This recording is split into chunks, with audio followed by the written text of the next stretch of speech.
Morning breeze drifts in from the shore, a bowling headlights an open door. With every puff, the good vibes grow like the sun rising, warm and slow.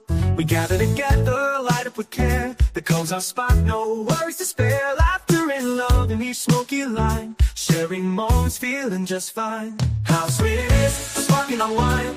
Unwind, unwind, peace, refine. Hear the day with the crew in tow. Cool breeze, let it flow. From sunrise clouds to afternoon haze, haze and grace, sweet summer days. How sweet it is, how sweet we stay lifted every day. Pack a bowl, let the session begin. Inhale deep, feel the calm settle in. With every toke, the stress slips away. At the Cove, it's the perfect day. The ocean hums, waves kiss the sand. We're toasted and floating, everything's grand. Here with the crew, life's at ease, living the dream on this tropical breeze. How sweet it is, sparking on wine. Unwind, unwind, peace, refine. Hear the day with the crew in tow. Cool breeze, let it flow. The sunrise clouds to afternoon haze, haze and grace, sweet summer days. How sweet it is, how sweet we stay lifted every day.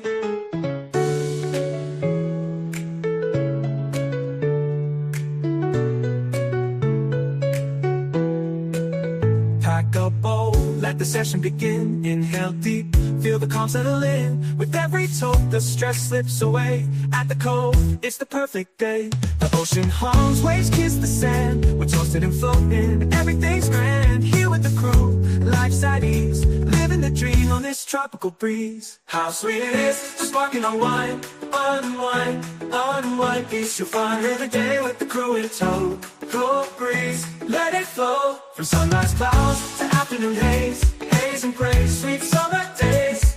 How sweet it is, how sweet we stay lifted every day.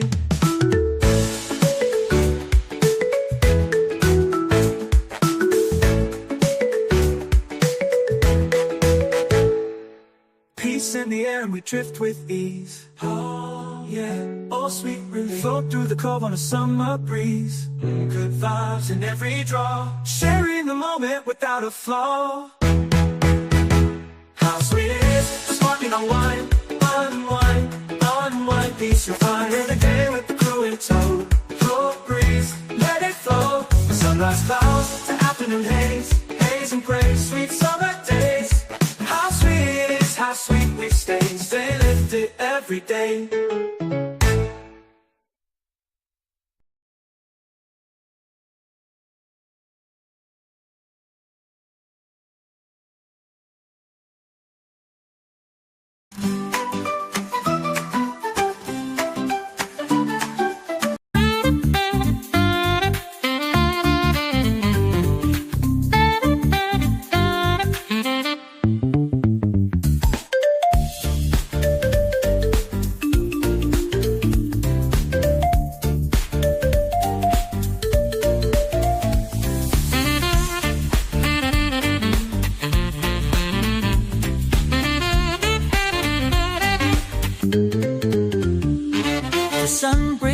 It's a brand new day, Cove-TV's here to brighten your way. Coffee brews, the rhythm feels right. Spark your morning, let's take flight. Feel the buzz, let the energy ignite. We're your crew, bringing morning delight. So grab your cup and let it flow. Cove-TV morning, let's start the show. Coming up next is the show you know. Cove-TV morning where good vibes grow. Hit that like, don't forget to share. Wake the world, let's go anywhere.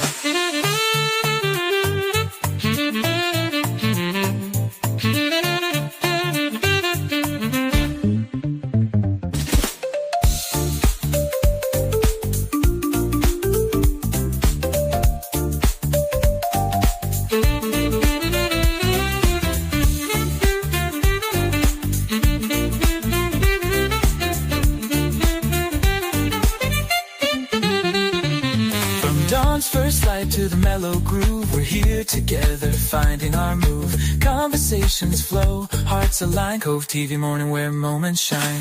Whether you're near or miles away, we're the start of a beautiful day. Roll roll it up, sip it slow. Cove TV morning, let's start the show.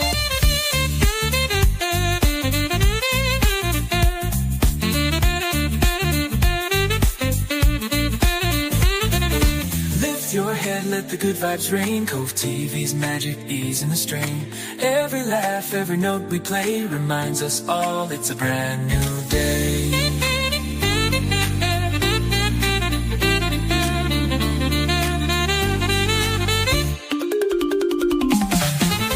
Next is the show you know, Cove TV morning where good vibes grow. Hit that like, don't forget to share. Wake the world, let's go anywhere.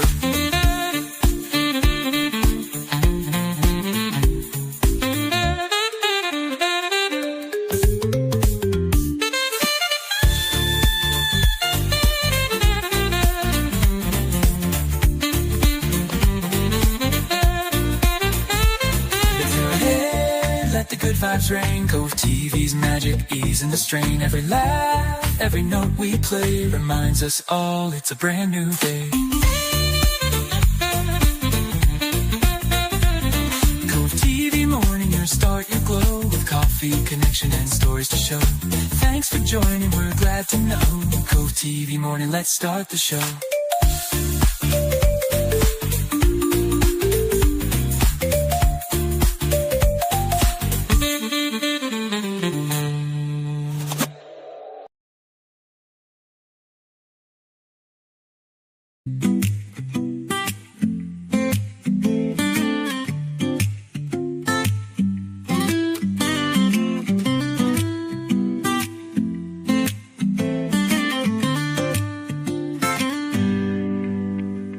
The sun peeks in, the day feels new. Coffee's on, and the sky turns blue. The cove's alive, the vibe is clear. Light one up, the moment's here. The saxophone hums like a morning breeze as the ocean whispers through the trees. Tune in close, it's time to start. A wonderful morning warms the heart. What a wonderful way to wake up. A little coffee in a cherished cup. Spark the herb, let the world feel bright. The Cove morning, start your day just right.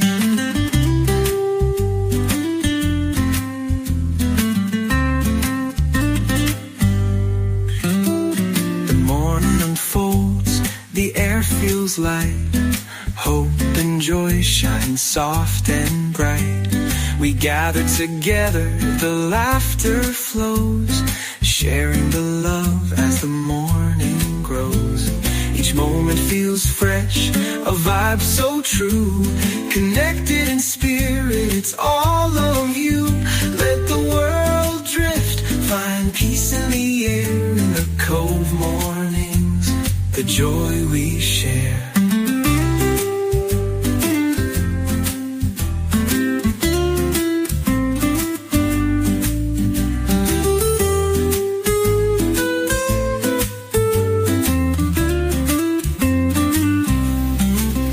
What a wonderful way to wake up. A little coffee in a cherished cup. Spark the herb, let the world feel bright. The Cove morning, start your day just right.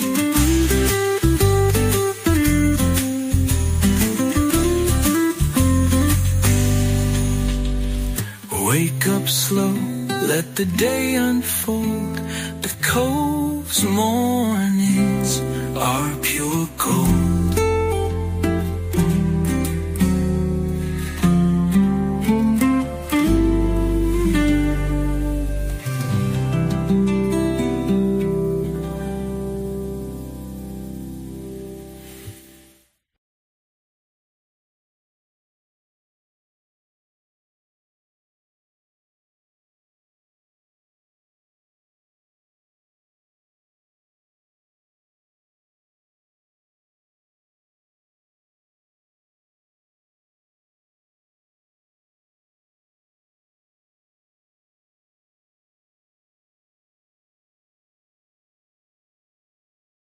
Hashtag let's fucking go. Dab time. Dab time. Hot Pockets. Push the goddamn button. Push the goddamn button.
Good Valentine's Day morning, everybody. Happy Valentine's Day. Good morning, Man-Bear. How are you, brother? I'm good. Happy Valentine's Day, everybody. Everybody's off to a wonderful, wonderful Friday morning start to their day. Cheers, cheers, everybody.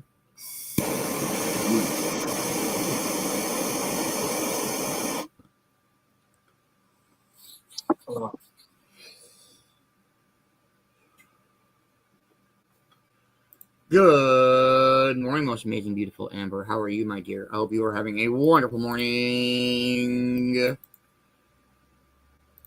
Love it. Good morning, Nikki. Happy Valentine's Day. Good morning, Fabi. Happy Valentine's Day. I hope you're having a wonderful morning. Good morning, Kay. Happy Valentine's Day. Good morning, Crystal. Happy Valentine's Day. I hope you are having a wonderful morning. Good morning, Ma. Happy Valentine's Day. Hey, good morning, Ammo. Happy Valentine's Day, brother. Hope you're having a wonderful Friday morning. Good morning, Cornbread. Happy Valentine's Day. Hope you're having a good start to your day. Good morning, Vicki. Happy Valentine's Day to you. I hope you are having a wonderful morning. Good morning, Deborah. It's Happy Valentine's Day. Hope your day started off well.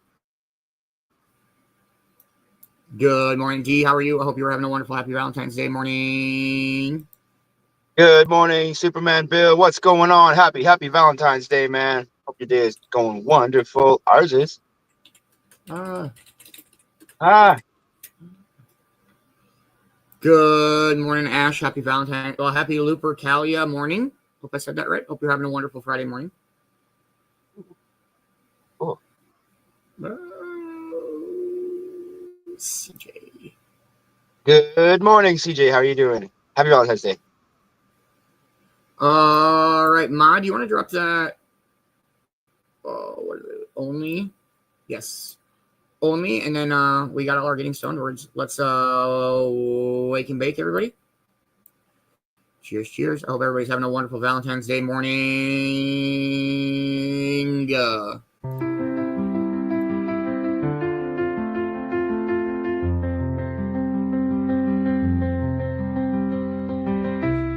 The morning's here, the horizon glows.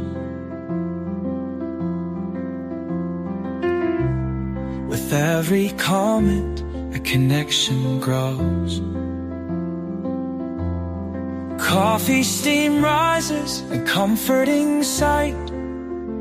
Your smiles, your vibes make the day feel right. The Cove awakens, together we shine. Each of you here is a blessing divine. Cannabis sparks and the laughter flows. In this sunrise moment, the magic shows.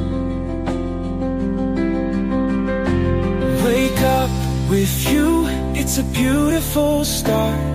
The Cove's a place that's close to my heart. Each voice, each laugh, a melody true. Sunrise sessions wouldn't shine without you. Through every dawn, we've built this bond. A family of light stretching far and beyond. Rolling the herb, sharing the brew. Moments like this feel sacred with you.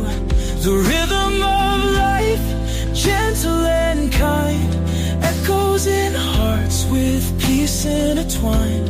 Together we stand as the morning breaks. A sunrise with you is all it takes.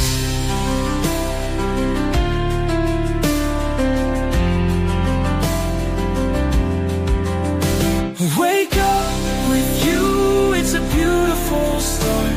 The Cove's a place that's close to my heart.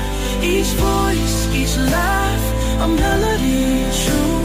Sunrise sessions wouldn't shine without you. Wake up with you, it's a beautiful start. The Cove's a place that's close to my heart. Each voice, each laugh, a melody true. Sunrise sessions wouldn't shine without you.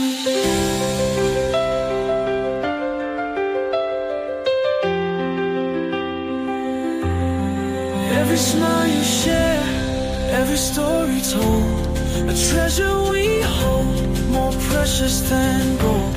You lift the light, you brighten the way. The Cove feels alive with you every day.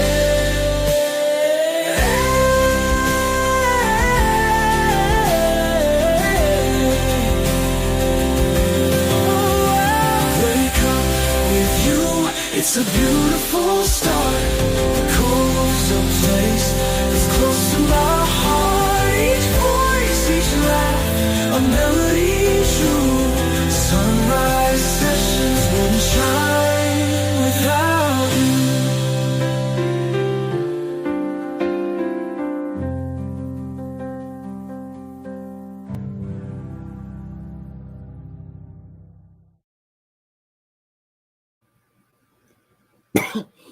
Should have let that one cool down a little more.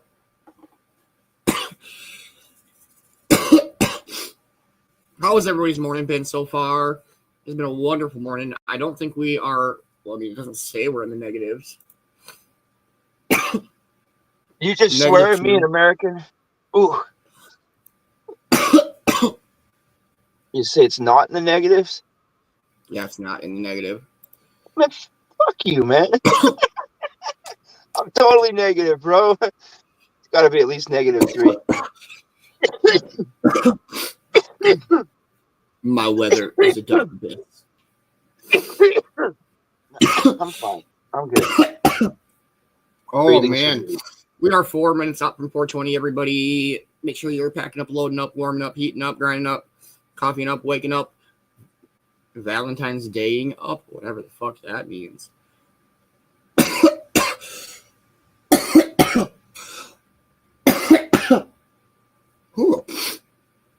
Morning update for Friday, February 14th, 20-something or another. Happy Valentine's Day, everybody. I hope you are all having an amazing day full of love and life and laughter. And to anybody who may think poorly of you, fuck that person. That's all I got to say. Congratulations to dodgeball winners yesterday. Let's go dodgeball. Congratulations to the turf wars winners last night, where Man-Bear indeed did not go down. Beans went down. It happens. But it was a good match, though, though. bro. Yeah, We oh, yeah, came it was out good. swinging, bro. You had a hell of a fight back, comeback. That was good. I said that too. I was like, we got to come back. We got to fight back. And we did. And then the second match was the Russo family Magic versus Coffee's Nightshade Brotherhoods. And the Russo family won that one. And then the final match of the night was the bird battle, the Falconettis versus the Firehawks. And the Falconettis won that one. So tough losses last night. Red Cobras are still in first place, down to what, 13 properties now? Yeah, I know. So we're all right. We're gonna have a couple meetings here and see what the hell's going on. Yeah, fire a couple We're people. right. We can get back to.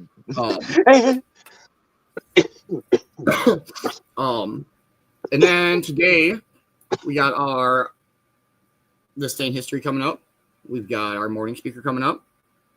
I do have to work today, so that'll probably be all for the morning show. And then Chillin' on the Cove starts at 5 today, not 4, because that's my work. And then we'll hang out. We'll do some marble racing. Tonight is the Valentine's Day Brawl Massacre. Come out and see if the wheel will show you some love, or if it'll, I don't know. Not. Yeah. Will it love you or will it love you not? There we go. I like that. Yeah. 5 rounds of the ultimate battle royale brawl. Yep. Also last night, which one of those 5 winners will get the coveted silver Nux of the week?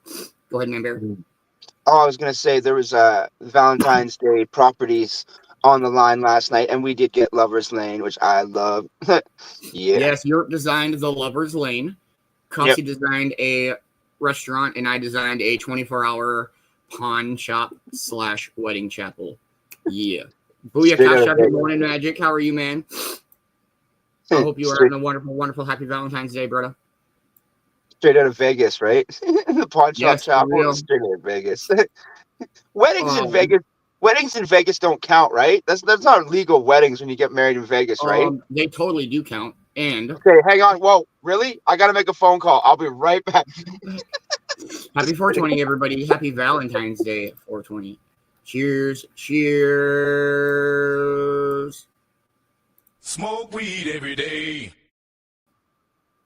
And to show some love every day. It's Valentine's Day.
Cheers, everybody. Good morning, Kimmy. How are you? Happy Valentine's Day. Hope you're having a wonderful morning.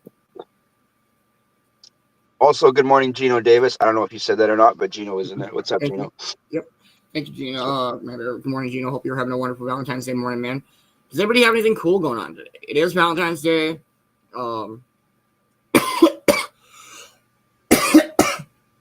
Just work for me, some marble racing and chilling this afternoon, basement brawl.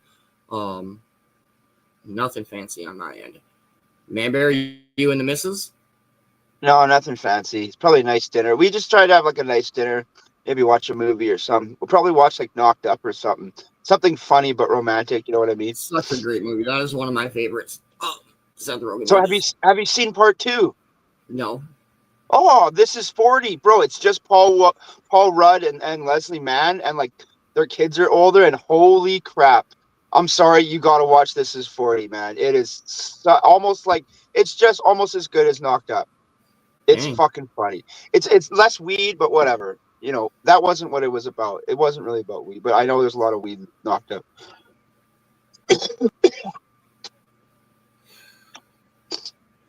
It's a very good commentary on being 40, if you want to look at it that way. This is 40. It's like them turning 40, right? So it's cool. It's really cool. Like, I don't know. I just found it was one of those, like, you could watch any time and relate to. I'll be right back. Yeah. You'll be right back after these messages. God, TV ruined my brain from a young age. My son just started watching Simpsons season 1, and we were just watching our favorite episode. The Simpsons try to go to therapy, and Dr. Marvin Monroe is having a hell of a time with them. And so he hooks them all up to shock therapy, but they can shock each other. And they just keep shocking each other. It's like, this is not how therapy works. Yeah. Yeah. Oh, nice. I love chicken sandwiches. You know what? I just had Popeye's chicken sandwich chicken burger for the first time the other day. That is a damn good chicken burger. I would definitely get that again. Their onion rings, they were okay. I hate to say it, but A&W's got a little bit better onion rings. Probably, I'm a little biased. I worked at the same A&W twice. I don't even remember how that happened. New owner, I think. I know, my cat tried to attack me during the intro, and I was like, I have a show to do. You can't attack me right now. You've never had Popeyes? Oh my God. Oh no. Well, I hope you guys feel better soon there, Ma. Oh, good morning, Christina. How are you doing?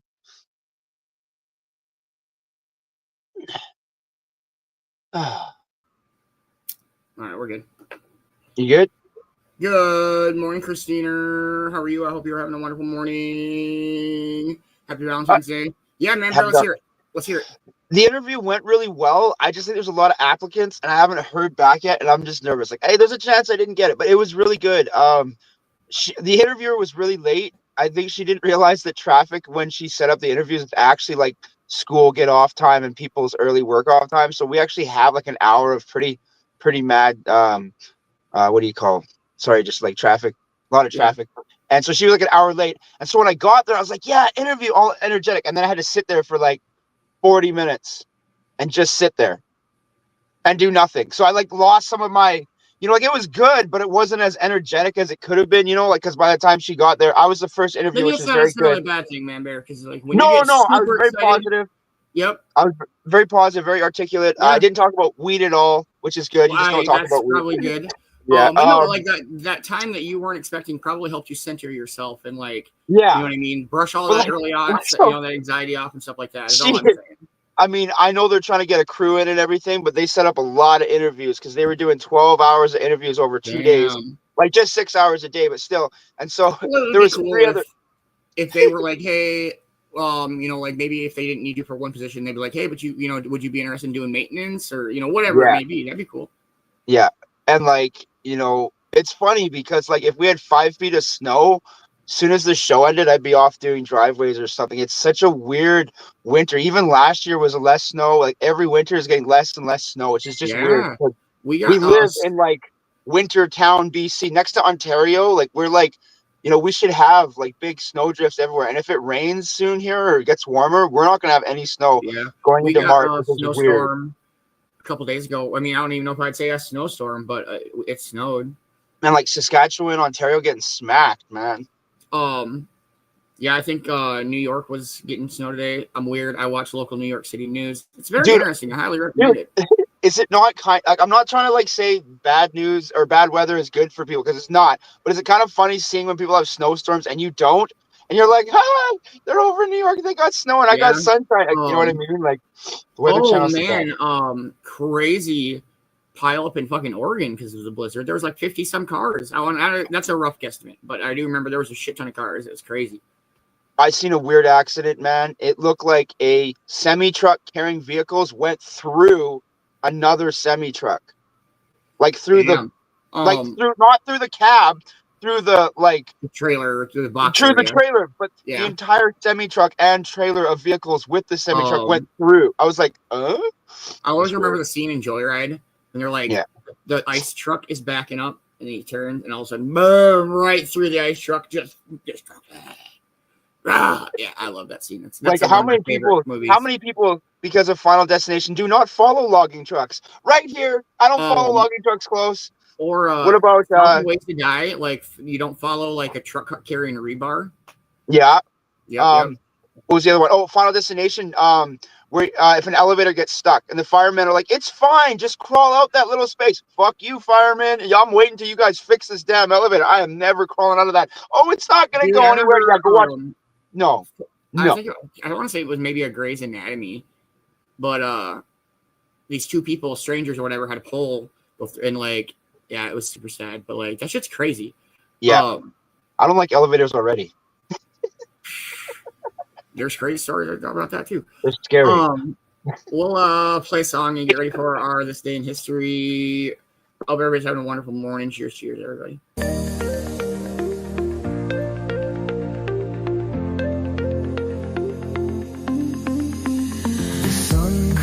Up, painting skies in gold. The Cove awakens, a story to be told. Feel the sand in beneath, so soft, so warm. A tranquil escape where peace is born. Music flows like the morning tide, a rhythm of life we can't hide. Roll it up, let the good vibe show. A spark of bliss in the soft dawn glow. We're dancing in the dawn where the world feels alive. With every step, the music lets us thrive. The touch of the sand, the rhythm so free. Moments like this are all we need. Inhale the calm, let it fill your soul. Exhale the world, let the good vibes roll. The cove and the sea, they call our song. Dancing in the dawn where we belong.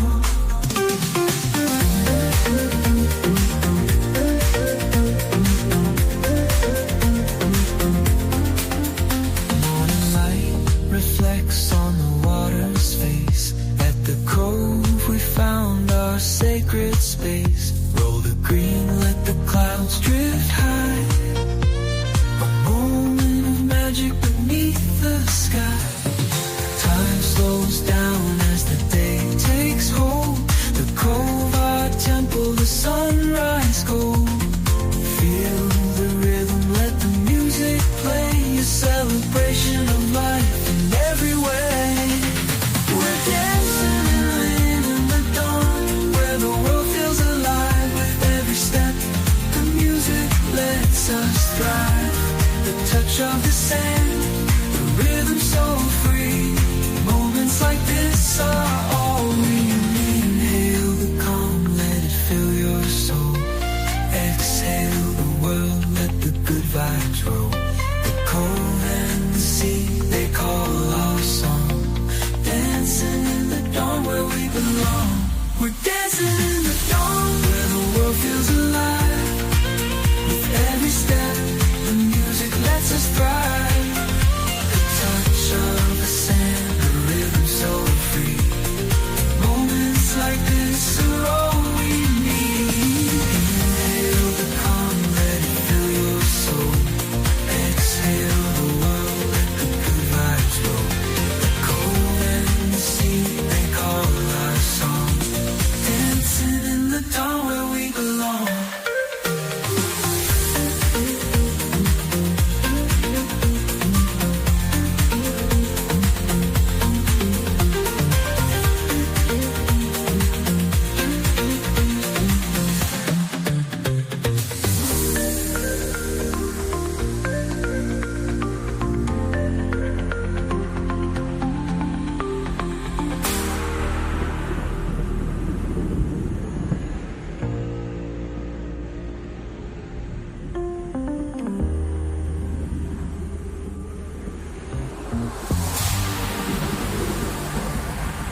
song is my shiznit lately. When you come in the studios, Man-Bear, what song is usually playing? Pardon?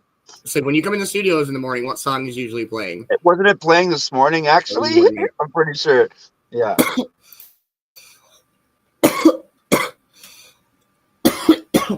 Aftershock.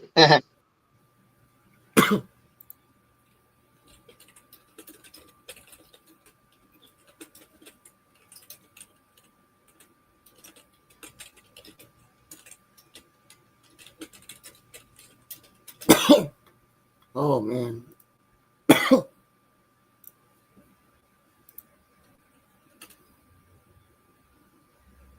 I got to say, one thing about the interview that was kind of odd is I walked in, and they're still finishing building the Wendy's. Like, they're going to finish this week, do training this week, and then, like, probably open next week.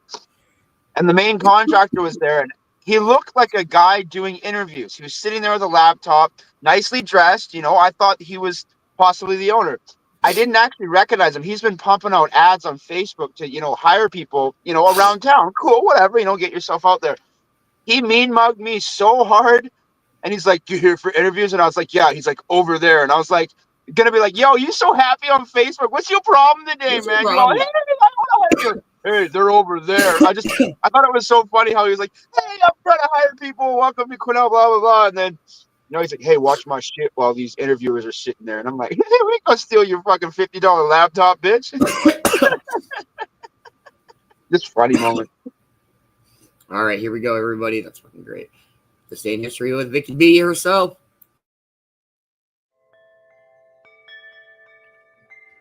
Welcome back and happy Valentine's Day. Today we have an interesting word. This being February 14th, we'll talk about Valentine's Day, along with Oregon and Arizona, whose statehood days this is.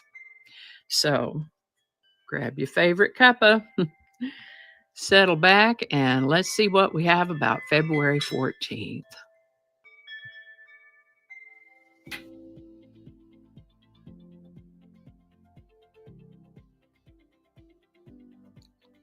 Hi there, and welcome to This Day in History for February 14th.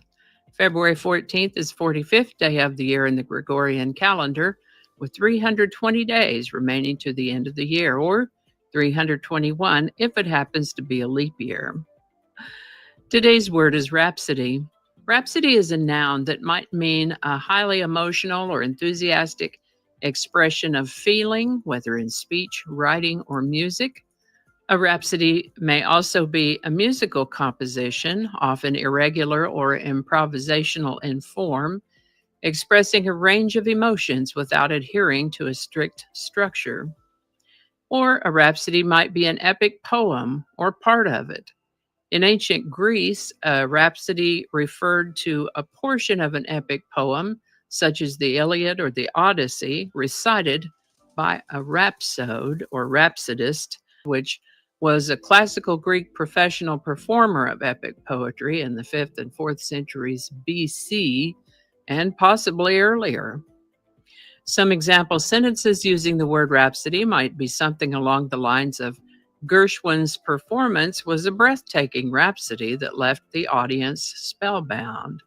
Or, Eddie was a travel writer whose book was a rhapsody about the charm of small towns across Europe. The word rhapsody comes to us from Greek, where it was combined from words that meant to stitch together and song or code. So basically a stitched together song, referring to the way rhapsodists would stitch parts of epic poems together in performance. Isn't that interesting? First known use of the word rhapsody in English is in the mid-1500s, rhapsody. Today's word rhapsody was suggested by YouTube viewer at Roberta Reels 7980. Thanks, Roberta. And if you have a word you'd like us to look into for Word of the Day, drop it in the comments. We'll get it on the list. And with that, we've got several things going on today. First of all is February 14th, Valentine's Day. Happy Valentine's Day. Also known as St. Valentine's Day or the Feast of St. Valentine's. It's celebrated on February 14th. Best we know, it started out as a Christian feast day in honor of one or two Christian martyrs called St. Valentine, and has evolved into a romance-based holiday as we know it today.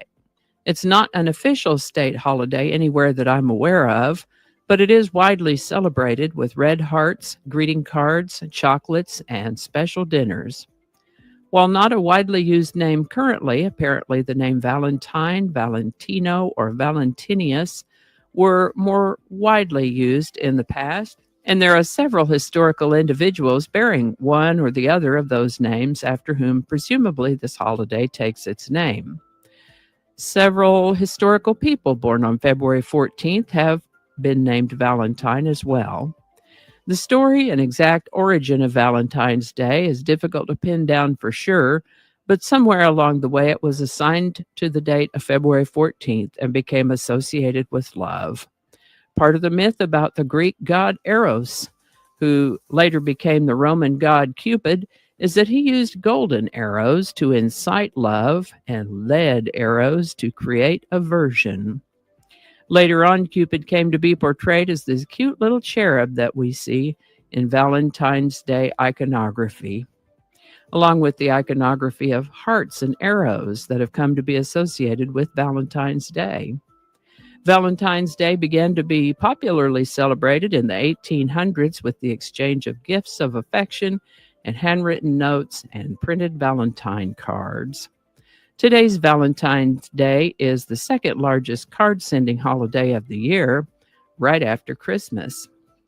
Oregon was admitted as the 33rd U.S. state on February 14, 1859. Prior to statehood, Oregon was part of the Oregon Territory, originally organized in 1848. The area had been home to indigenous people for thousands of years before the first European settlers began arriving in the 1500s. Oregon is the 9th largest and 27th most populous state. Its capital is Salem, Oregon, and its largest city is Portland. There's still a lot of nature out there in Oregon: mountains, rivers, and forests. Crater Lake is in a volcanic caldera and is the deepest lake in the United States, 10th deepest in the world. Beautiful place with all that nature, Oregon. The origin of Oregon's name is uncertain. It could be either from a geographical reference from the days of the Spanish explorers of the West Coast, or it could be named after oregano, which grows in the southern part of the state, or it could be named after a river in Spain with the same or similar name, or it could be an adaptation for a French word that meant windstorm or hurricane after the Chinook winds. Oregon's state bird is the western meadowlark. The state flower is the Oregon grape. The state tree is the Douglas fir. Oregon is also home to the single largest organism in the world, a fungus that runs between 2,200 acres, 8.9 square kilometers of the Malheur National Forest. Oregon's nickname is the Beaver State, and the motto is, "She flies with her own wings." Happy Oregon Day. Arizona was admitted as the 48th and last contiguous U.S. state on February 14, 1912.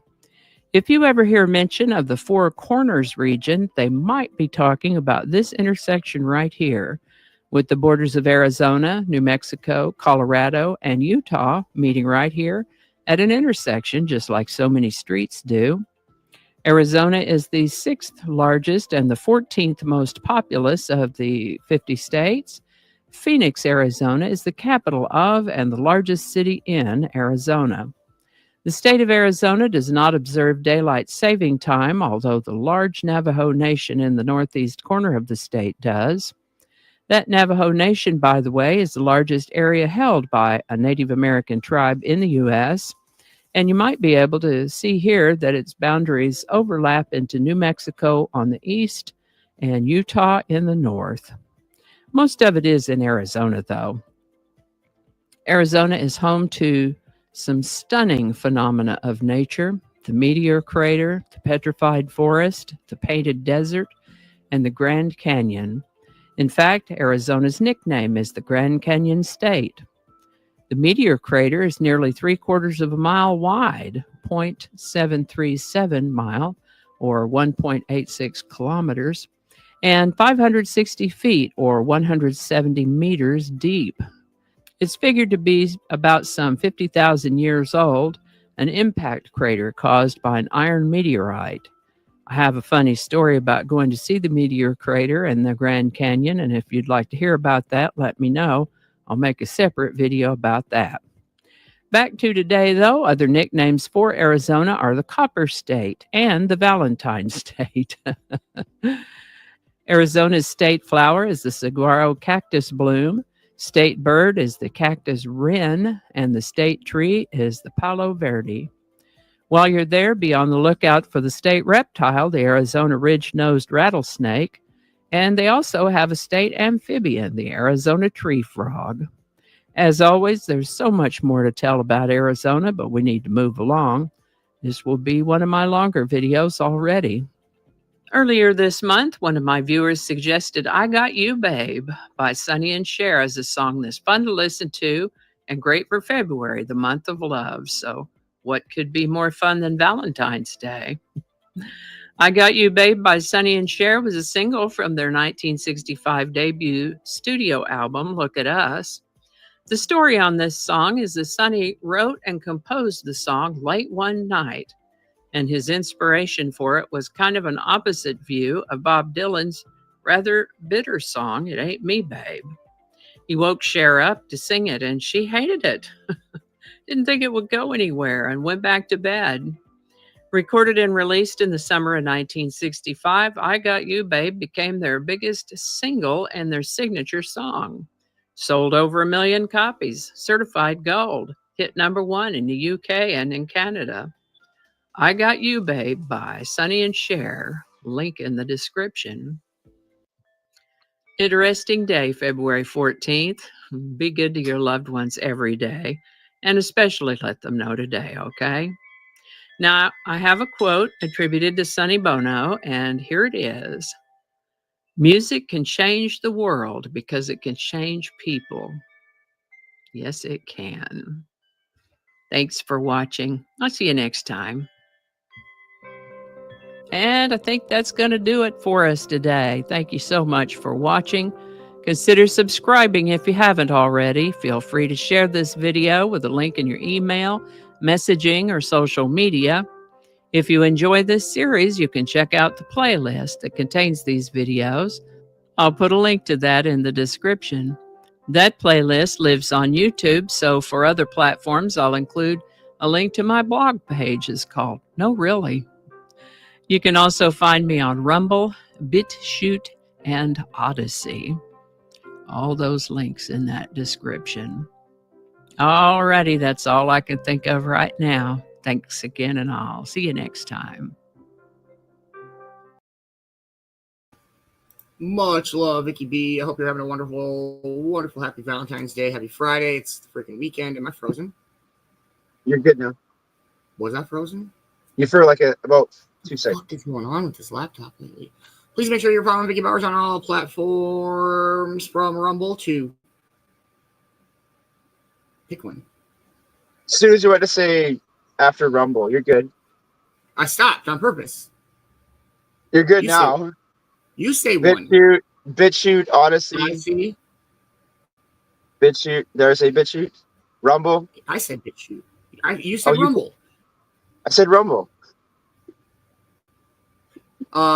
Just Google Vicki Bowers. Yeah, get everything Vicki Bowers, okay? Everything. Just get it. If you don't have a Vicki Bowers tat on your arm, yeah, you're missing. You're out. Get the fuck out. No, just kidding. Well, all right, guys. I guess I don't have one either. So yeah. Sorry, guys. Just follow her, damn it, please. Thank you. How many people are just like, oh man, I gotta call my tattoo guy? What the hell is just going on here? Somebody just walked in and they're like, oh, what is that? What was your most popular tattoo today? For some reason, Vicki B. Vicki B. Much love, Vicki Bowers. I hope you're having a wonderful day. Yeah, that quote's great, man. I love her this day in history, and she's such a sweet soul. That reminds I don't it wasn't I think it was like Bob Marley who said the best thing about music is when it hits you, you feel no pain. Hmm. I like that just Okay. go along with Sonny's quote there, like Yeah. it's Yeah. true, man. Like It's true. when I'm in a bad mood and I put on some good music, man. When I'm in a bad mood, I sing. That's I don't know that if anybody else does that. Dancing in the Dawn song lately. That's that to me is like if I need to goose Fraba. That's why like I listen to that song so much. Like by the time you come into the studio and that song's playing, that's like the third time I play it. I know you love the horse guy playing the drums in the washroom. So he did a thing called Love today, and I shared it. Dude, those bucket drummers are crazy, really good. Dude, you know what I'm talking about though, right? The horseman. No. He's in the bathroom with the buckets, and he's like, "Come on, man." Yeah. Okay. I mean, yeah. I picture it. He's an actual drummer.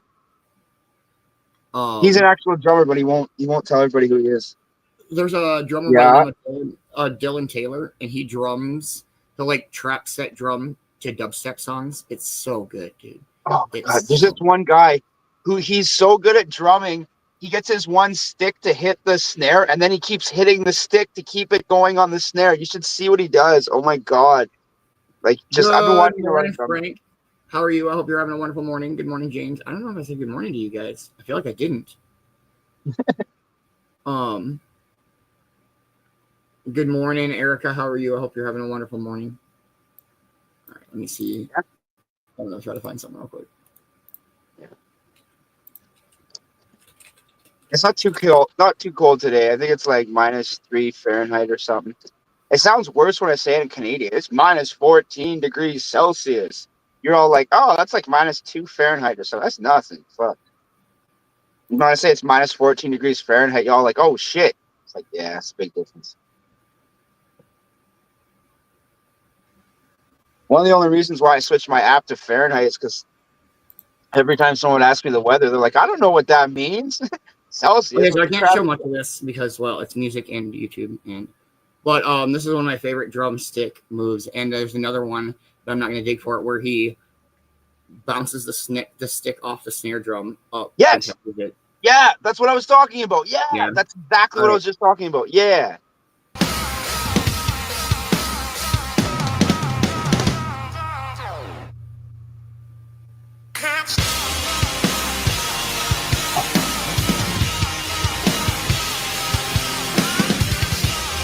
He goes so hard. Oh, yeah. There's no better drummer than Neil Peart. Yeah, Dylan Taylor's the shit, man. Yeah. Oh, you know what I was watching? Brittany, how are you? I hope you're having a wonderful morning. Happy Valentine's Day, everybody. What's his name from not Five Finger Death Punch, but that guy doing Sound of Silence, the rock singer doing Sound of Silence. You know what I'm talking about, right? He's opera trained, but he did the Sound of Silence and it like made people cry. Like it's so emotional because he does a roar like in the middle of it. Like he roars through it. Like there's a those blind reaction videos. He just sings the Sound of Silence, but like he's like the lead singer of like Power Man 5000 or something. I can't remember. It's Damien something. Fuck, what's his name? I can't remember. But it's really incredible. You gotta check it out. Yeah, Sound of Silence. Yeah. Is it Disturbed? I was either thinking Shinedown or Disturbed. Yeah, Disturbed. It is Disturbed. Thank you. It's Disturbed. Yeah, Bobby said, dude, Bobby said Disturbed. He's another classically trained singer, just like Hailstorm and Evanescence's singer. Yeah. Or like how Trent Reznor from 9 Inch Nails will write sheet music for every part of every song. And not only does he do that, but he can fucking play every part of every song himself. Eddie Van Halen had someone come over to his house and they're like, hey, where's your distortion pedal? And he's like, what? He's like, what are you talking about? He's like, I've never owned a distortion pedal. He's like, that's just my amp and guitar. Billy Corgan went over to his place to do an interview and he heard him playing, Eddie Van Halen, like you've heard him play. He's amazing. Yeah. And Billy's like, where's your distortion pedal? And he's like, what? I don't own a distortion pedal. If that actually should blow guitar players' minds because everyone thought he had one. So I don't remember exactly what brand it is, but so I've got this virtual instrument plugin for guitars that's a pedals, and like when you hit the drop down menu. It's just like I want to say it's not like MTX, but something like that. And like there's so many pedals, bro. And then like each pedal does something different. It's so cool. And the way he talked about how he set up his guitar and amp is why it sounds like he has a distortion pedal. He's just like, it's good guitar, good amp. And everyone were blown away. No distortion pedal. I'm like, no distortion pedal? Going back, listening to him playing, you're like, really? You're just like, really? Like, even on that, when he bends some of that stuff out, that's not distortion. You're like, what? Yeah, like, really, really. Just like him and Prince. Prince is my favorite guitar player. We already knew that.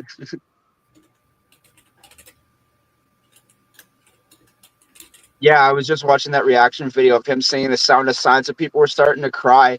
And I hate to say it, I almost cried too, because I started feeling it. I was like, man, that was beautiful. He sang it so well. Yeah.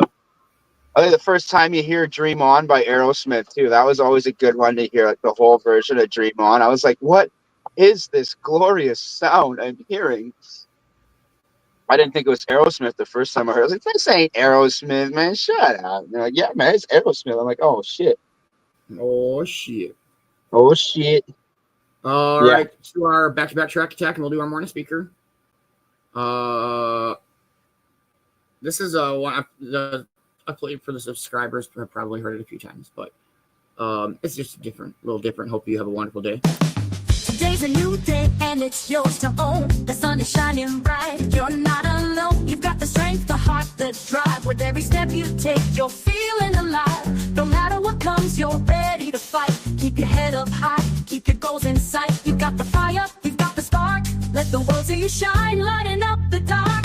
Beanz is sending you good vibes today, wishing you success in every way. Keep pushing forward, let your spirit soar. There's nothing you can do, nothing you can't explore. So rise and shine, let the good times start. Beanz hopes your days filled with joy in your heart. When the road gets rough and the climb feels steep, just remember the promises you keep. You're tougher than you know, braver than you see. You've got everything you need to be free.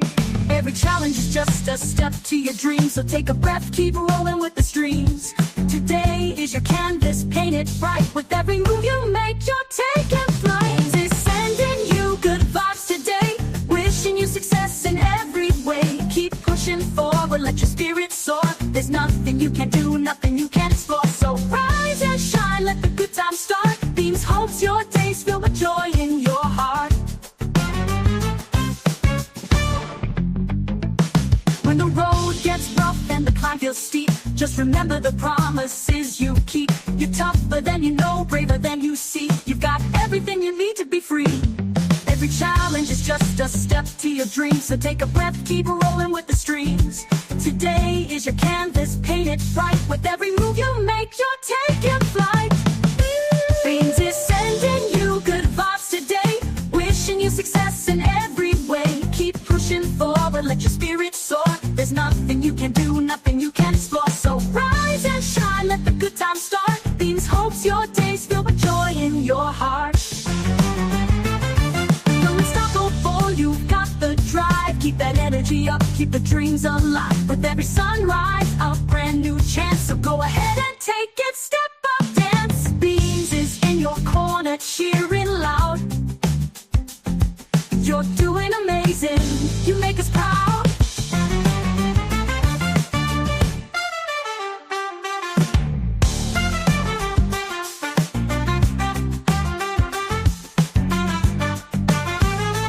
Beanz is sending you good vibes today, wishing you success in every way. Keep pushing forward, let your spirit soar. There's nothing you can do, nothing you can't explore. So rise and shine, let the good times start. Beanz hopes your days filled with joy in your heart. So take on the day with a smile so bright. With Beanz cheering you on, you're doing it right. From morning to night, let the good times play. Beanz is wishing you a wonderful day.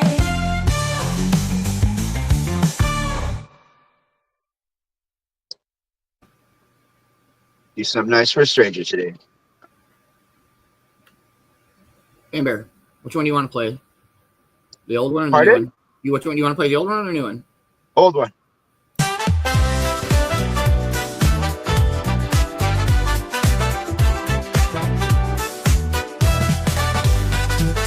day to spread a little light. Do something kind, make the world feel right. From the Rockies to the lakes, the northern sky so blue, we've got the heart and soul to see it through. Do something nice for a stranger today.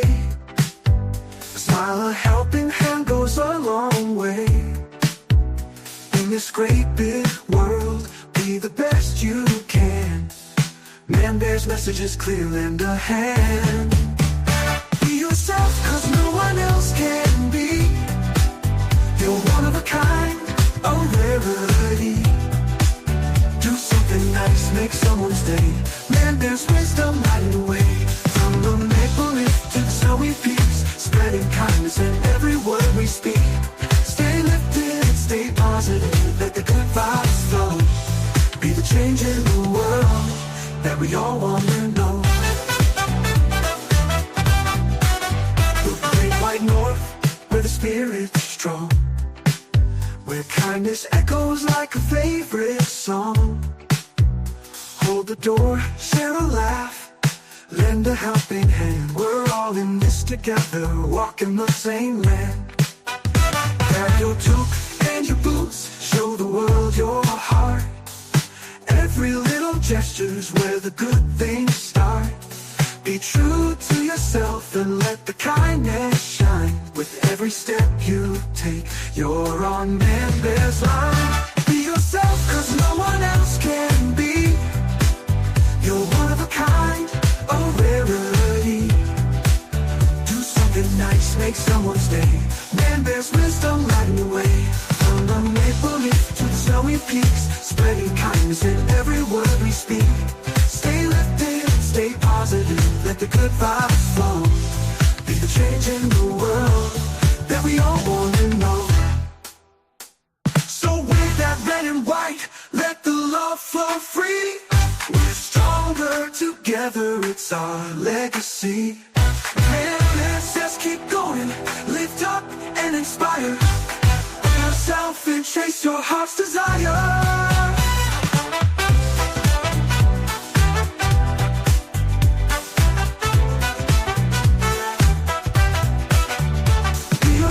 Cause no one else can be. You're one of a kind, a rarity. Do something nice, make someone's day. Man-Bear's wisdom lighting the way. From the maple leaf to the snowy peaks, spreading kindness in every word we speak. Stay lifted, stay positive, let the good vibes flow. Be the change in the world that we all want to know.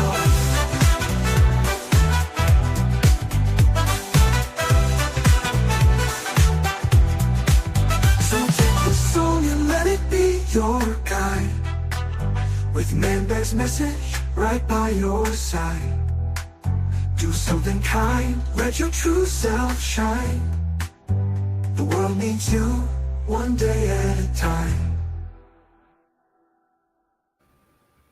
Good morning, JP. Happy Valentine's Day, man. I hope you're having a wonderful morning. I love that song, man. I love the new one. I love the funky, I love it. But man, OG Man-Bear's message. So that one I call Man-Bear's message. This one? Yeah. I call that one Man-Bear's wisdom. But I love it. I love the Dab time. I just did that because I can I only play at at 4:20, man. What, 7:20 Central Time. But once on the morning show, once in the afternoon show. It's always our first 4:20 of the day. Yeah. It's such a good one, though. The OG is my favorite version. There's a couple of reasons we only play Getting Stoned with My Only Friends once the morning show and once in the afternoon show, and have a very, very rare occasion on a night or a weekend show. But yeah. I don't think I've heard it on a night show. I mean, I don't think I have. I gotta be honest. It's been a while. Yep. That's always our first 4:20 song on each show, on the morning show. All right. This morning we're gonna do in honor of Valentine's Day. We're gonna do an Alan Watts. I fucking love listening to Alan Watts. Talk about love. I don't know.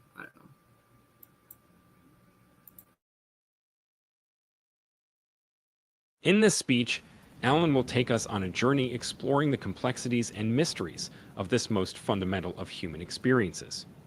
Drawing on his deep insights and poetic sensibility, he will illuminate the various ways in which love can transform us, challenge us, and ultimately help us to discover our true selves. With his characteristic wit and wisdom, Alan will invite us to embrace the rich tapestry of emotions and sensations that come with falling in love, and to see it as a profound opportunity for growth and self-discovery. So, let us all take a moment to reflect on the transformative power of love, and join Alan Watts as he shares his unique perspective on this universal human experience. Well, now, really, when we go back then to falling in love and say it's crazy, falling, you see, we don't say rising into love. There is in it the idea of the fall. And it goes back, as a matter of fact, to extremely fundamental things. That there is always a curious tie at some point between the fall and the creation. Taking this ghastly risk is the condition of there being life. You see, for all, life is an act of faith and an act of gamble. The moment you take a step, you do so on an act of faith because you don't really know that the floor is not going to give under your feet. The moment you take a journey, what an act of faith. The moment you enter into any kind of human undertaking and relationship, what an act of faith. See, you've given yourself up. But this is the most powerful thing that can be done. Surrender. See, and love is an act of surrender to another person. Total abandonment. I give myself to you. Take me. Do anything you like with me. See? Good morning, Boxman. Happy Valentine's Day, brother. Hope you're having a wonderful, wonderful Friday morning. We're just starting our morning speaker. We're like a minute in-ish, maybe.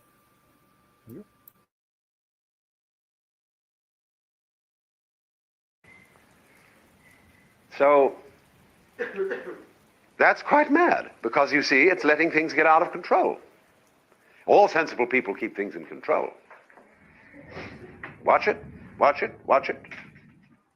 Security, vigilance, watch it. Police, watch it. Guards, watch it. Who's going to watch the guards? So, actually, therefore, the course of wisdom, what is really sensible, is to let go, is to commit oneself, to give oneself up, and that's quite mad. So we come to the strange conclusion that in madness lies sanity.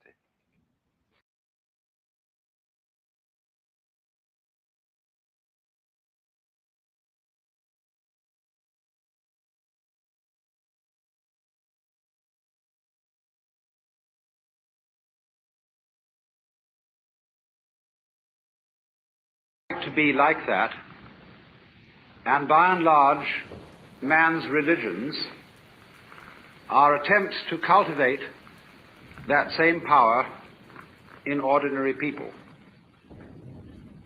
But unfortunately, they normally go about this task as one would attempt to make the tail wag the dog.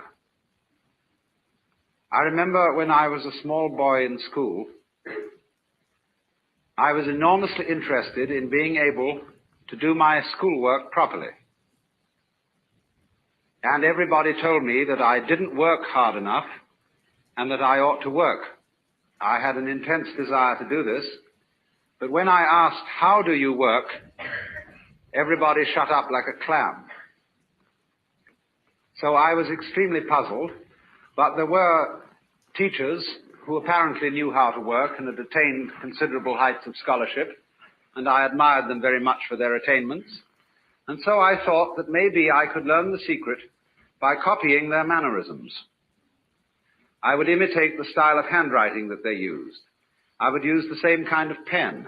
I would affect the same mannerisms of speech and gesture, and insofar as I could get around the school uniform, even of clothing.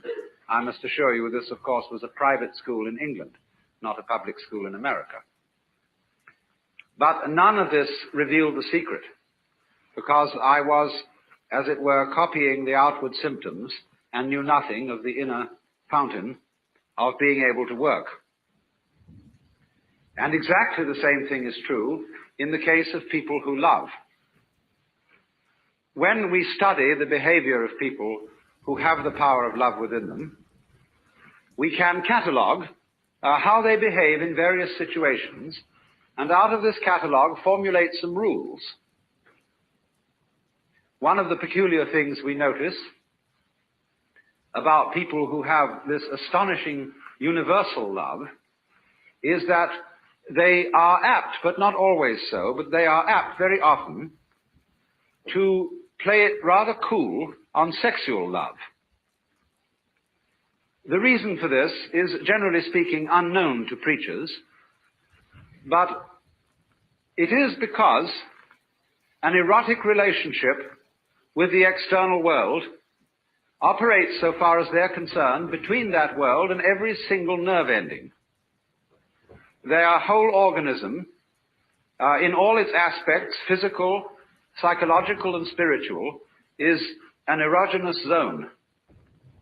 And therefore, their flow of love is not specialized or canalized so exclusively in the genital system as it is with most other people, especially in a culture such as ours, where for so many centuries that particular expression of erotic love has been so marvelously repressed as to make it seem the most desirable kind of love that there is.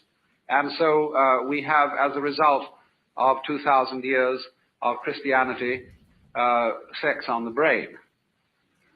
It isn't always the right place for it.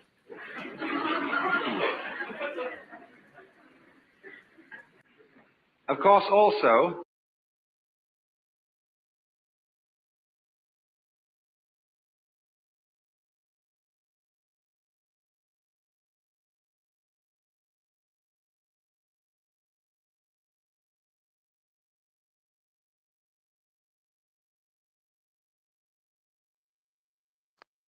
I don't know what just happened. I think it stopped, or did my audio kick out? Can you guys still hear him speaking, or did it stop? the codifiers of loving behavior write down that you should give so much money to tax-deductible institutions and to the poor, and that you should be nice to people, that you should act towards your relatives and your friends, and indeed even your enemies, as if you love them, even if you don't. And of course, for Christians and Jews and believers in God, there is a peculiarly difficult task enjoined upon us, namely, that thou shalt love the Lord thy God. And not only here, going through the motions of it externally, but with all your heart, with all your soul, and with all your mind. And that is, of course, very demanding indeed. But you see what is happening. It is as if, for example, we admired the music of a certain composer, and having studied his style very thoroughly, we draw up rules of musical composition based on the behavior of this composer. We then go to send our children to music school, where they learn these rules, in the hope that if they apply them, they also will turn into first-class musicians, which they usually fail to do.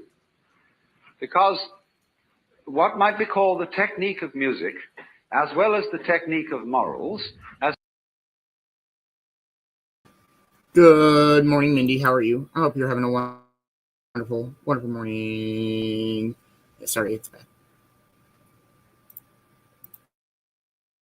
As well as, say, the technique of speech, of language, is very valuable because it gives you something to express if, and I repeat, if you have anything to express.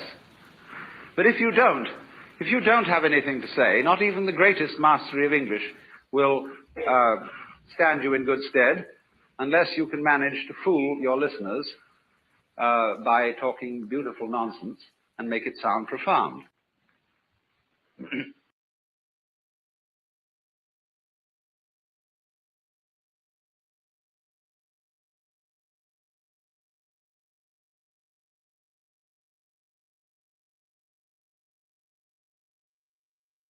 We're good, right?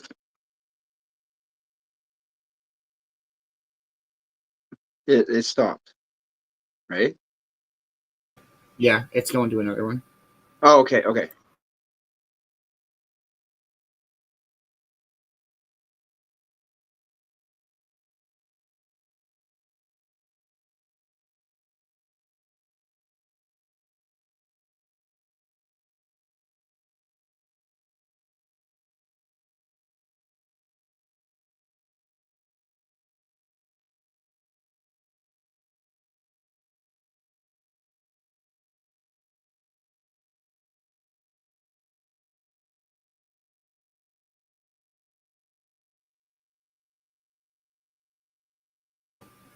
It's supposed to be going again. I don't know why it keeps. I was like, he's pushing magic buttons again.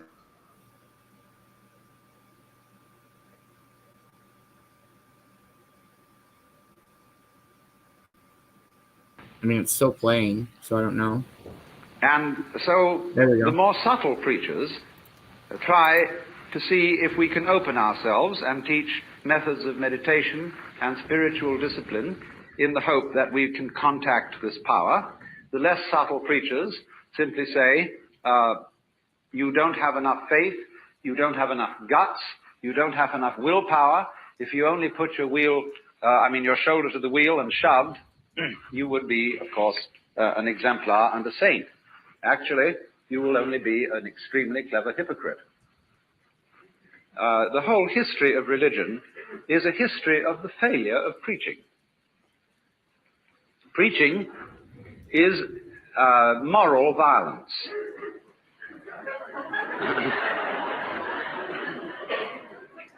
If when you deal with the so-called practical world and people don't behave as you would wish they would, you get out the army or the police force or the big stick, and if those strike you as somewhat crude, you resort to giving lectures. And I mean lectures in the sense of a pie jaw, a solemn adjuration and exhortation to behave better next time.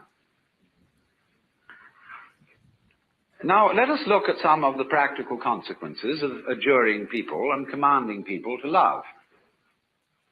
Many a parent says to the child, nice children love their mothers. And, of course, I'm sure you're a nice child. You ought to love your mother, but not because I, your mother, say so, but because you really want to do so. Because one of the difficulties is none of us in our heart of hearts respect love which is not freely given. If, for example, you are an ailing parent and you need to be looked after and you have a son or daughter who feels dutifully that they should look after you because, after all, you've done so much for them, but this somehow, your living with your father or mother prevents you from having a home and a life of your own, naturally you resent this duty, and your parent is well aware that you resent it, even if they pretend to ignore it. They therefore feel guilty that they have imposed upon your loyalty, and you, in turn, can't really disclose from yourself the fact that you hate them for getting sick, even though they couldn't help it. And therefore nobody enjoys the relationship. It is a painful duty carried out. And the same thing would naturally happen if, after a number of years, having at the altar made a solemn and terrible promise that you would love your wife and husband, come what may, forever and ever, till death do you part, and then suddenly you find you really haven't the heart in you to do it anymore, then you feel guilty, and that you ought to love your wife, family, or whatever, and naturally, this is a sort of fiasco, as would be obvious, if you were to ask your wife, do you really love me? And she were to reply, I'm trying very hard to do so. Good morning, Hank. How are you, man? I hope you're having a wonderful morning. Happy Valentine's Day to anybody that we have not said Happy Valentine's Day to yet. I hope you guys are all having a wonderful morning. And this is good. I just wish it was straight through. I don't know why it keeps pausing, but it's good. I like Alan Watts. Cheers, cheers, James.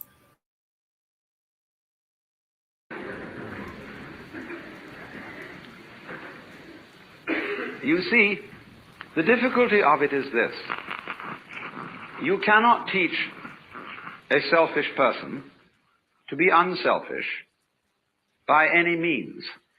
That is to say, whatever a selfish person does, whether it be giving his body to be burned or giving all that he possesses to the poor, he will still do it in a selfish way of feeling. And he will be able to do this with extreme cunning and marvelous self-deception and deception of others besides. But the consequences of fake love are almost invariably destructive because they build up resentment on the part of the person who does the fake loving, as well as on the part of those who are its recipients. This is why the foreign aid program has been such a dismal failure. Now, of course, you may say that I'm talking in a very impractical way because you would say, well, do we just have to sit around and wait until we become inwardly converted and learn through the grace of God on some sort of magic how to love, and in the meantime do nothing about it and conduct ourselves as selfishly as we feel? There is, as a matter of fact, something to be said for that. Because the first problem in the whole of this is honesty.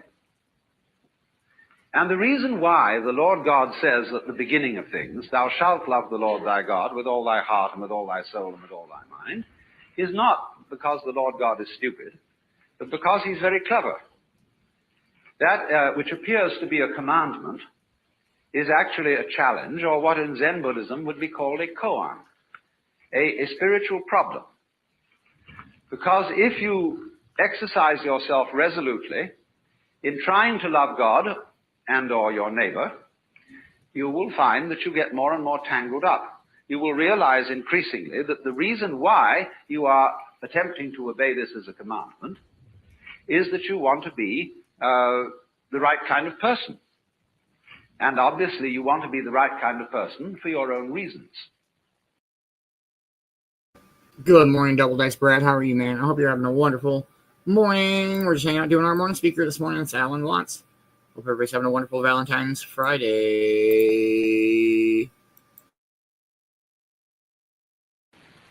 And so if you do, in the first place, feel selfish and come to the conclusion, as a result of trying various experiments with love, that you love yourself more than anybody else,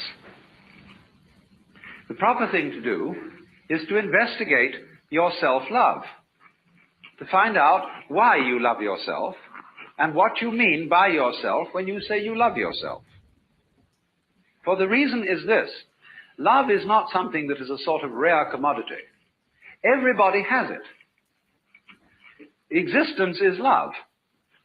But it's like water flowing through a hose. It depends in which direction you point it. So everybody has the force running. And maybe the way in which you find the force of love operating in you is that you have a passionate like of booze or ice cream or automobiles or good-looking members of the opposite sex or even the same sex. But there is love operating. And people, of course, tend to distinguish between the various kinds of love. There are good kinds, such as divine charity, and allegedly bad kinds, such as, in quotes, animal lust. But it should be understood, I think, that they are all forms of the same thing. But they differ in rather the same way that the colors of light, of white light, divide into the spectrum when passed through a prism. So we might say that the red end of the spectrum of love is Dr. Freud's libido, and the violet end of the spectrum of love is agape, the what is called divine love or divine charity. and that in the middle, the various yellows, blues, and greens are friendship, human endearment, consideration, and all that sort of fellow feeling. But it's all the same thing. And so the thing is, first of all, to get it moving, to follow whatever kind of love you have in the first place. Because you cannot control love until you have some to control, until you have it running. You've got to get your car running before you can learn how to drive it. You will not become a skillful driver by sitting at a still car in a garage any more than you will become a skilled dancer if you simply never move your arms and legs. And so the first thing then is to discover what indeed you do love, if anything. And you will find there is something. And then go into the nature of that. Now, it's said that selfish people love themselves. I would say that that is really a misunderstanding of the whole thing, because yourself is something that is really impossible to love. There are various reasons for this, but one obvious reason is that loving oneself is as difficult as kissing your own lips. Oneself, when you try to focus on it, to love it or to know it, is oddly elusive. It always slips away like the pursued tail of a dog who is trying to get hold of his own tail. So to pursue your own end has some difficulties about it.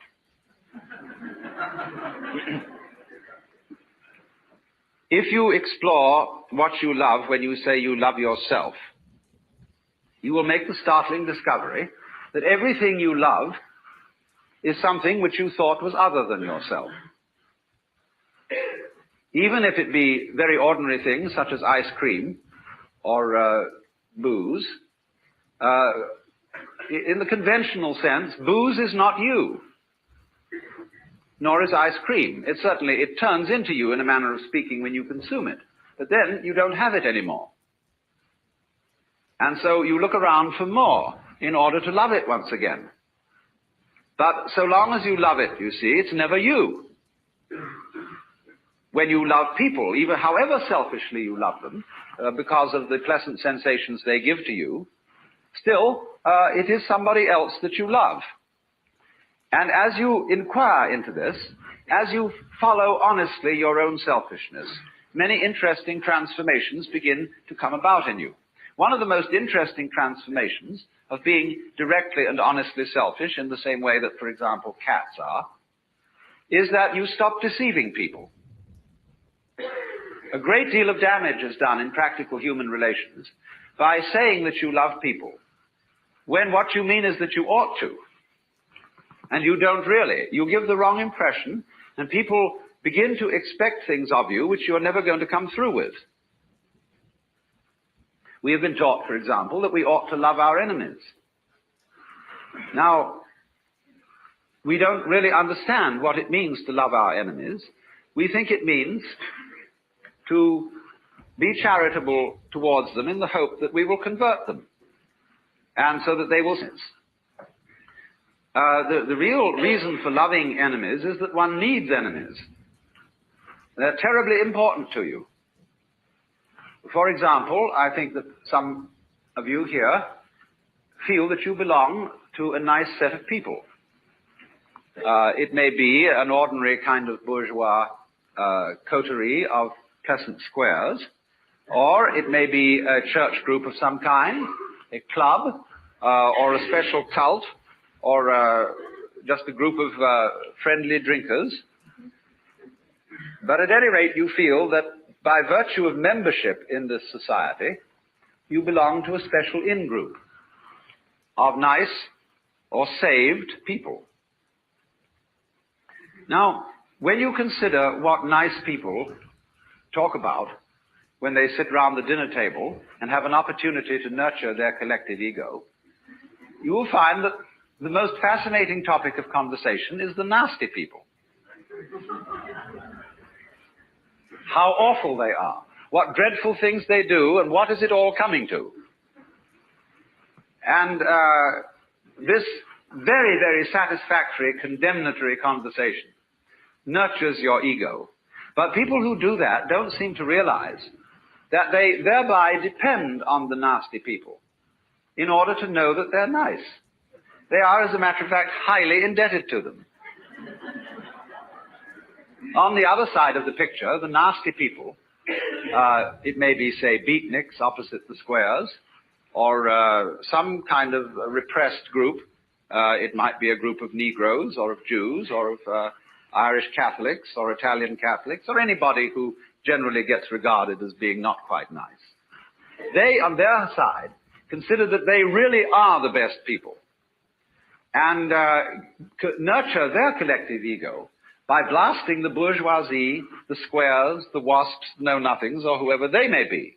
And so, for the collective ego of the non-squares, the squares are extremely necessary. If they were to disappear tomorrow, many of us would lose a cause. Now, the minute you begin to become aware of this, it's rather embarrassing. It's, of course, humorous, and I'm glad that you see this. Because at once you begin to realize how much you depend on an enemy, or an outsider, or a group of damned people as distinct from your own group of saved people. And so you begin to realize that if your collective ego, or yourself, depends on your being on the in, but you can only be on the in with relation to something that is out. And since the in and the out are inseparable, if there is to be any in or any out, you suddenly discover that yourself is bigger than you thought it was. It includes the other, and you can't do without it. This brings about a fundamental change in the understanding of the meaning and nature of self. And thereupon, there become a change of attitude to other people, even if you continue with some formal opposition to them and disapproval of them. When, then, you are honestly clear with yourself what you like and what you dislike, and then exclude things that were hitherto defined as being not yourself, your love, which is what you are, begins to express itself quite naturally and unaffectedly in a wider way. Now, to trust oneself to be capable of love, to bring up love, in other words, to function in a sociable way and in a creative way, is to take a risk. It's a gamble. Because you may not come through with it. And in the same way, when you fall in love with somebody else, or you form an association with somebody else, and you trust them, they may, as a matter of fact, not fulfill your expectations. But that risk has to be taken. The alternative to taking that risk is much worse than trusting and being deceived. When you say, I will not trust other people, and I will not trust myself, what do you have to do? You have to resort to force. You have to employ stacks of policemen to protect you, and God only knows what makes you think you can trust them. And you have to hold a club over yourself all the time and say, no, my nature is wayward, animal, perverse, fallen, grounded in sin. So that, as a matter of fact, what happens, when you refuse to take the gamble of trusting yourself to be capable of love, you become like a person, if you will excuse this extremely graphic but nevertheless relevant simile, who cannot trust themselves to have bowel movements. Many children learn this from parents who do not trust them and think that they ought to have these movements in rhythm with the clock, which is a different kind of rhythm than the rhythm of the organism. So people who cannot trust themselves to do this endlessly take laxatives, as a result of which their whole elimination system gets fouled up, needing more laxatives and so on and so forth. So exactly the same thing happens with people who can't trust themselves to go to sleep.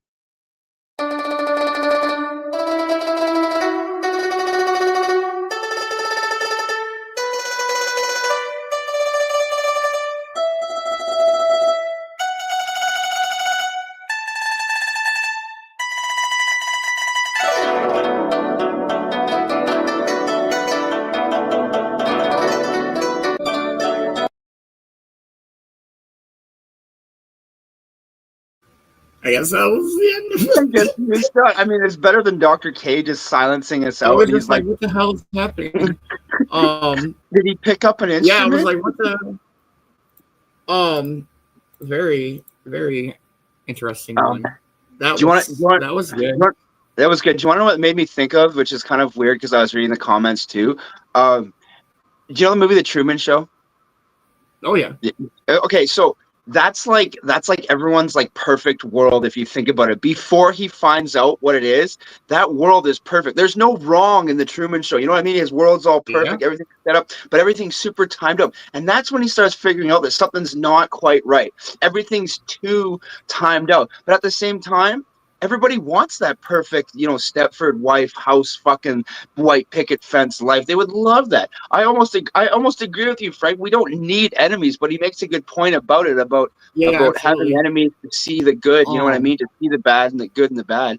And for anybody who hasn't followed us for a whole long time, our morning speakers vary a lot.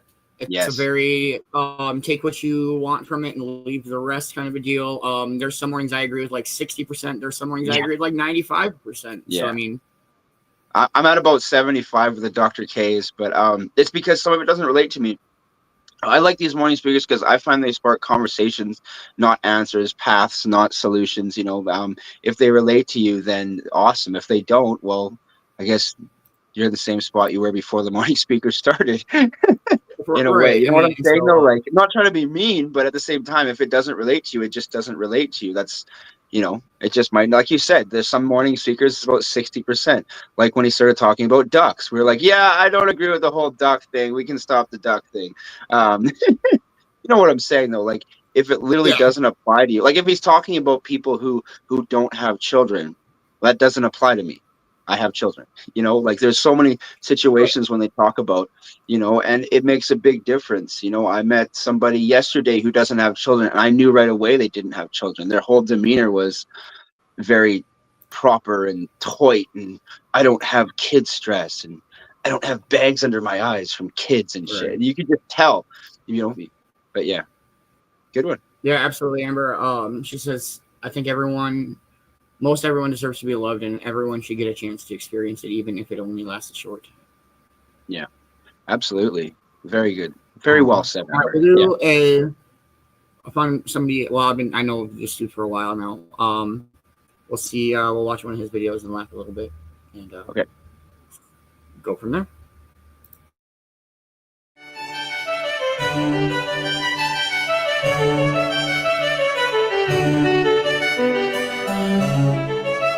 Hey kids, today I'm going to talk about a few slang words that I never understood. First is chicken legs. Now if you know me, you know that I'm leaner than lean, so I've received this insult a couple times, hey chicken legs. But chicken legs really aren't that skinny. Here's a diagram of my leg, right? And here's the average chicken leg. Look at that. I wish I had that kind of calf definition. That's sexy as fuck. There are bodybuilders with less meat on their bones than that. And considering the fact that most people have interacted with the drumstick at some point in their lives, I'm frankly dumbfounded that anyone ever thought to use this to refer to skinny people. Then there's socking someone. Hey man, I'm trying to think of a new slang word for punching someone in the face really hard. Like just destroying someone with your fists. Got any ideas? How about one of the softest, gentlest, and most unassuming objects found in one's entire house? That's like kicking someone in the dick and being like, whoa bro, you just got feathered. Fuck you, don't try to downplay my suffering. If anything, I got shin bashed in the dick bag. That's the proper level of vulgarity relative to the situation. Anyway, it would make a little more sense if you said gloved, because at least those are socks for your hands. But no, it's nonsense. Next is blow, in reference to cocaine. It's a form of air movement, so I guess this one is like half correct, but it could still lead to a lot of confusion. Yo, y'all wanna do some blow? Oh, gee whiz, well, okie dokie.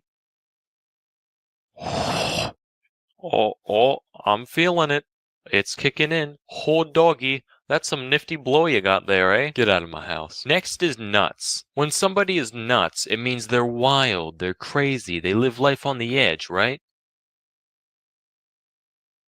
What the fuck is so exciting about this? Finally, box. So box is a common slang word for one's lady bits, right? Now I've only been around 2 vaginas in my life. I came out of one of them when I was born, and I spent most of my time around the other one with my eyes closed, so my knowledge on that subject might be a little shaky. However, I have been around hundreds of thousands of boxes in my life. I know those inside and out, so that should make up for it. And let me tell you, these two things could not be less similar in shape. You see, boxes have corners. If your pussy has corners, you should probably start taking the tampons out of the container before you put them in. Likewise, if you compare the properties of either object, you'll notice that they're basically opposites in every way, so as a slang word, it's totally unfitting. Anyway, that's all for today. Till next time, I'm Sam Manella, and thank you for watching. What the fuck, man? We learned a few things today. Well, I'm not sure what to say about that. No, that's not all. That went south pretty quickly, both figuratively and literally. That's this thing called love. Wow. All right. Well. Yeah. Man-Bear? Yeah. On that note, smoke one more and call it a morning show. Yeah, it's such a classic way to end the morning show. Oh my God. I know boxes in and out, and I'll tell you what. I'm sorry, that just kind of took me back. I'm so sorry for that. Okay, I'm an adult. Make sure you spread some love and positivity. Do something nice for yourself, something nice for a stranger, something nice for your friends. Happy Valentine's Day. And if I don't see you this afternoon, I'll see you tonight at Basement Brawl. If I don't see you tonight at Basement Brawl, I'll see you tomorrow morning. Cove-TV morning show. Much love, everybody. Much love, everybody. Thank you guys so much for hanging out. It's been a wonderful morning. Chill on the Cove will be about an hour late this afternoon because I do have to work, but definitely come and hang out. We'll be chilling in the Cove, and we'll do some marble racing. Hope you all have a wonderful, amazing, happy Valentine's Day. It is Friday, so let's fucking go. Basement Brawl tonight. Let's go. Make sure you're following everybody on the Cove-TV production team. We got Man-Bear over here. We got Sir Costa-Lot. Make sure you're following him for the Basement Brawl tonight. He is the Basement Brawl creator. Make sure you're following Europe Entertainment. Make sure that you are getting a mystery Rigstory box. Make sure you're getting on an Earp Away. A few days left. Make sure you're following Matt Productions and everything he's got coming out. Don't miss out on any of it. And make sure you're following the Dabber Chick for everything that she's got coming out, too. They both got a lot of stuff going on, so don't miss out on any of it. Thank you to everybody that helps support the Cove. It means the world. It makes all of this possible. Cove-TV is brought to you by viewers like yourself, and we super duper appreciate it. Much love, everybody. I hope to see everybody this afternoon at 5 p.m. Eastern Time for Chilling in the Cove. Have a wonderful Valentine's Day, and as always, thank you for watching the morning show.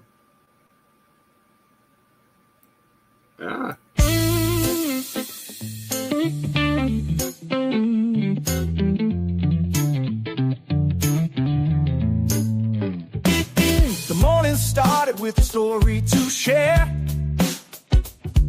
Vicki B's history brought us there. From lessons past to hope anew, the morning speaker shared wisdom too.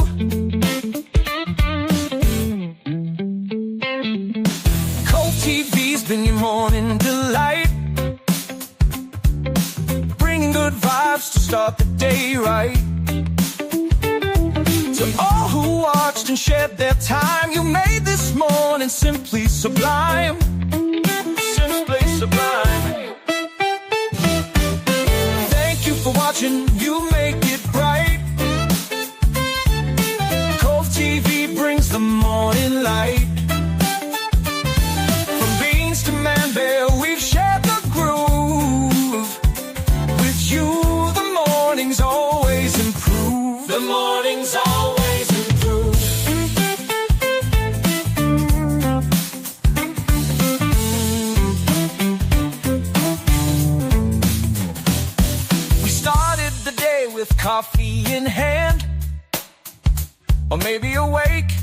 and bake, that's the plan. Your smiles, your laughs, your spirit's so kind. You're the reason Cove mornings shine. From Beanz' beats to Man-Bear's cheer, the vibe we share is always clear. We're grateful for you, our audience so true. Cove mornings wouldn't shine without you. Wouldn't shine without you. Thank you for watching, you make it bright. Cove-TV brings the morning light. From Beanz to Man-Bear, we've shared the groove. With you, the mornings always improve. The mornings always improve.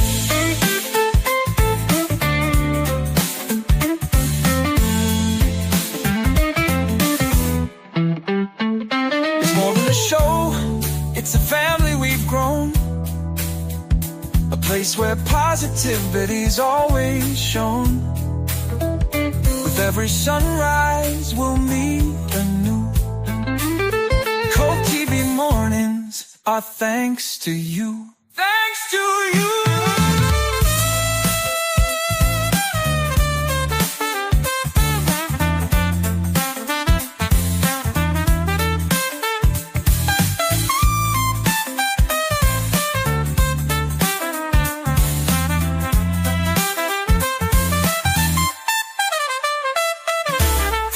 For watching, you make it bright.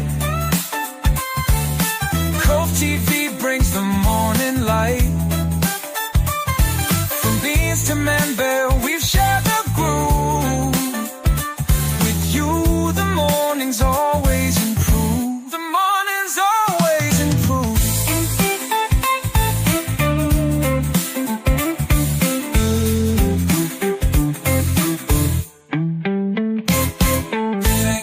Watching Cove morning shine because of you, because of you.